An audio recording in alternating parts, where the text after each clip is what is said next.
Jonas Savimbi sabia que iria morrer, por isso definiu duas vias para ser eternizado. Mas antes vamos conhecer como é que o governo angolano conseguiu fragilizar, enfraquecer Jonas Savimbi, como é que conseguiu localizar e, por último, como é que conseguiu acabar com ele. Tudo isso será com base ao livro de Xavier Figueiredo, com o título Savimbi, um homem do seu martírio. Este livro aqui que, se quiseres que eu faça o resumo completo do mesmo, eu farei sim, mas tens de deixar aqui em comentários, aqui, faça o resumo completo que eu farei. Este que é o livro mais recente sobre a história de Angola, o livro mais recente, este aqui, ponto. Meu irmão, é importantíssimo que tu faças like neste vídeo para que o canal continue a crescer, como está a crescer. Subscreva, partilha também se faz favor. Xavier de Figueiredo é dos poucos homens que acompanhou de perto a história recente de Angola, razão pela qual o que ele escreve conta muito, até porque quem gosta de história sabe muito bem que precisa de ler muitos livros de história para chegar mais próximo da verdade. Segundo o autor, o governo angolano delineou várias etapas para até chegar ao dia do fim de Jonas Savimbi. O primeiro programa do governo foi de enfraquecer a imagem do governo, ou seja, começou a realizar-se uma campanha de diabolização da pessoa de Jonas Savimbi como sendo um homem terrorista, que comia pessoas, matava até os seus familiares, os seus companheiros. Portanto, começou-se uma campanha de diabolização da imagem da pessoa de Savimbi, tanto a nível interno como também a nível externo. Até, também aqui o escritor diz que algumas figuras da UNITA que viviam no estrangeiro foram também aliciadas de forma a poderem falar mal de Jonas Savimbi. Assim foi a campanha de o diabolizar. Nesta altura, quando o Savimbi tomou conhecimento de que existe uma campanha de o diabolizar, tentou entrar em contato com a Igreja Católica de forma a poder manter um acordo de paz com Angola. Por que a Igreja Católica? Porque foi a Igreja Católica que resolveu o problema de Moçambique entre a Frelimo e a Renamo. Ponto. A paz em Moçambique deveu-se ao esforço da Igreja Católica. E Jonas Savimbi também quis utilizar a mesma ferramenta de forma a poder conseguir chegar à paz em Angola, porque sentia-se já fragilizado, por questões que também vais conhecer aqui nos próximos passos. Ponto. O angolano, por via das empresas de petróleo, começou a utilizá-las também de forma a poderem pressionar o governo norte-americano a tomar conhecimento de que Savimbi não é aquela pessoa que conheceu-se na Casa Branca, mas sim era um terrorista. E essas empresas começaram a solicitar ao governo norte-americano para poder começar a sancionar Jonas Savimbi. Como? Limitando financiamentos, limitando contactos. Portanto, Savimbi foi começando a perder força, começou a ser cada vez mais fragilizado, porque essas empresas de petróleo, que para que pudessem ganhar concursos de exploração em vários blocos que tem no nosso país, portanto, exercer a sua função por meio das empresas de lobby, ou seja, o governo angolano contrata empresas de lobby que falam com empresas petrolíferas, e essas empresas petrolíferas também são dirigidas por empresários com grande porte financeiro, chegavam próximo do governo norte-americano, que também começou a sancionar a pessoa de Jonas Savimbi. Savimbi, aos seus familiares e também as pessoas muito próximas do seu circuito. Ponto. E foi nesse período que aconteceu o 11 de setembro, aquele atentado que envolvia Bin Laden e que também serviu para o governo angolano mais um ar fresco, mais uma injeção de oportunidades para poder cada vez mais diabolizar o nome de Savimbi. Ou seja, começou-se aqui a linkar o nome de Bin Laden ao nome de Savimbi. Ou seja, Bin Laden é tão terrorista quanto Savimbi, ou melhor, Savimbi é tão terrorista quanto Bin Laden. E o governo norte-americano, claramente, em função da ameaça do Médio Oriente e de outros grupos terroristas espalhados pelo mundo todo, começou também a realizar uma campanha de cortar relações com todos aqueles grupos armados, ora terroristas, porque também ameaçavam a segurança norte-americana. Logo, foi ali que a América cortou por definitivo o envio de armamento, o envio de financiamento, contato, começou a elaborar sanções, colocou a UNITA na lista vermelha de toda a importação ou exportação de bens que se dirigiam para Angola com vista a Angola para ajudar a UNITA ou qualquer organização não governamental que estivesse no sul de Angola poder ser boicotada. Ponto.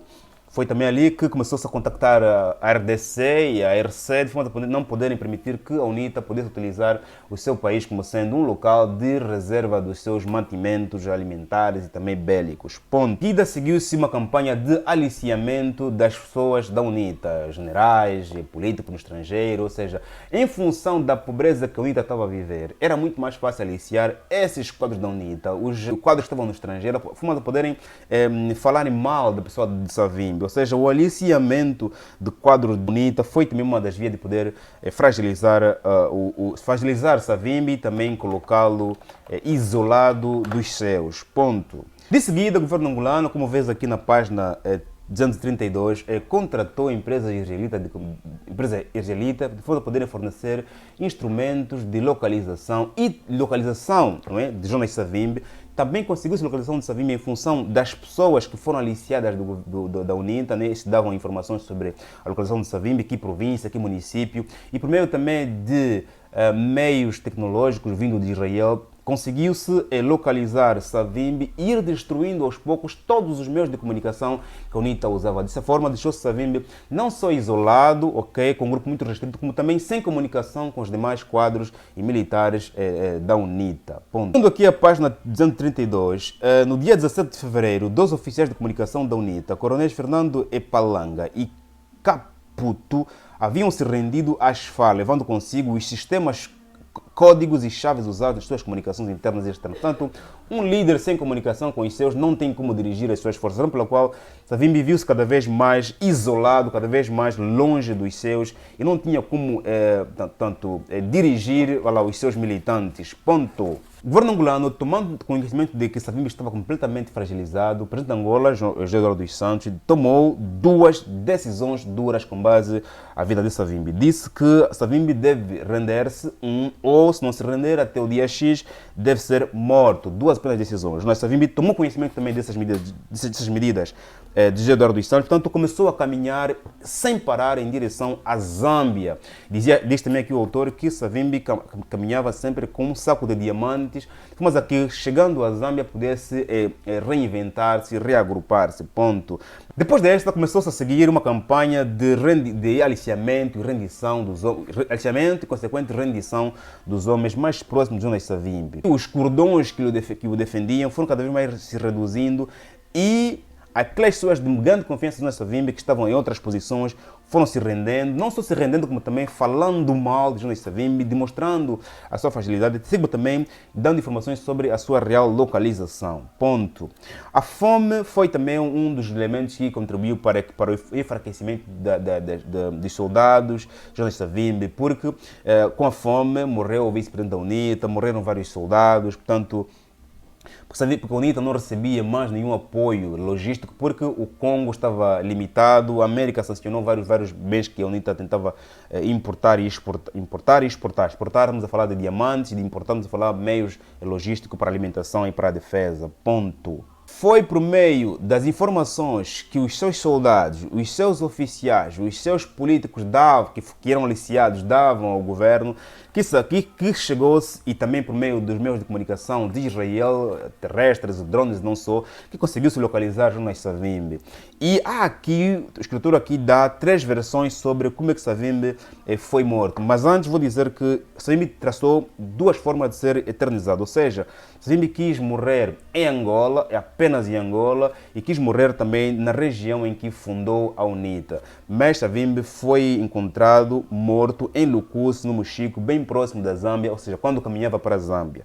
Ponto. Segundo aqui o escritor, diz que há aqui 3 versões. A primeira versão sobre como é que Savimbi foi morto. Nessas 3 versões, ele fala da forma como Savimbi foi humilhado, ou seja, o seu corpo estendido, uma esteira, uma chapa madeira e filmado, foi um exemplo, foi um ato de humilhação, Savimbi, ok? Porque mais do que um guerrilheiro, um soldado, Savimbi foi uma das figuras que participou para a independência de Angola. Logo, portanto, aqui eliminou-se todo o seu percurso ligado à independência de Angola. Ponto.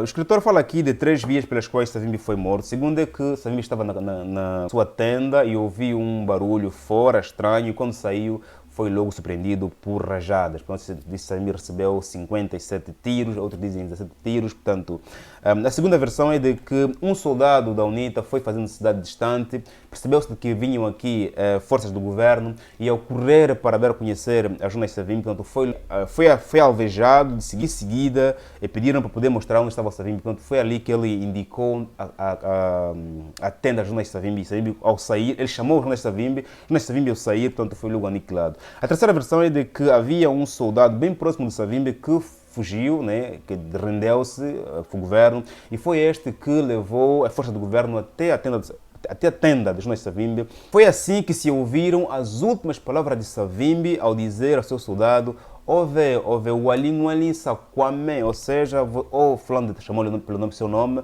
tu te voltaste contra mim, e foi assim que Savimbi foi logo aniquilado pelos soldados do governo. Ponto. Bom, como eu disse no princípio desse vídeo, se gostavas que eu fizesse o resumo completo desse livro, diz-me aqui em comentários que eu faço sim. Estamos juntos, faça o like, se inscreva, até o próximo vídeo, que Deus sempre nos abençoe, amém.